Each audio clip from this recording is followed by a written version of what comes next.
Men oldimga trader deysizlarmi? Shu bo'yicha juda ko'p bolalar yigitlar keldi. Yaxshi soppa-sog' yigitlar. Men ularga aytdim, menga qaranglar. Bir foydali hunar qilinglar.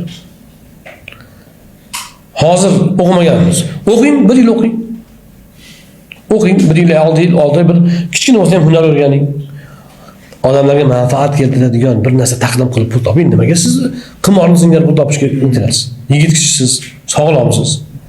Kasal o'rganish ham mumkin emas o'zi aslida. Lekin jismonan sog'lom, quvvati bor, to'ppa-tuz yigitlar qimor bilan pul topishni g'amida yuribdi. Bu qimor so'rayotgan narsasi. Shuni o'rniga jamiyatga foyda keltirib pul topishni yo'lini qilsa bo'lmaydimi? Bitta savzi ko'tarib olib kelib solsa ham halol bo'ladi. Shuning uchun Rasululloh akam alayhisolatu vassalom aytganlarki, kishi yeydigan rizqining eng pokizasi o'z mehnati bilan topgandir deganlar. Shuning uchun aytadilarki, o'z to'ningga solsang ham 700 yamoq, o'zga to'nini so'ragandan yaxshiroq.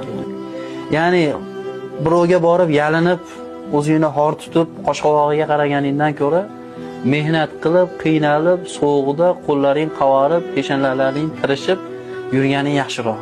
Bunda qiynalib ketyapman-kudan ko'ra, birovga ta'magarlik qilganingdan ko'ra, birovdan 3-4 so'm ilintiraman deb, unga chiroyli ko'rinaman deb, paxtalik qilib, o'zingni xor tutganingdan ko'ra, qadringni tushirganingdan ko'ra, 7 kiyimda bo'lsa ham ishlaganing yaxshiroq. Ya'ni birovdan tilanganingdan.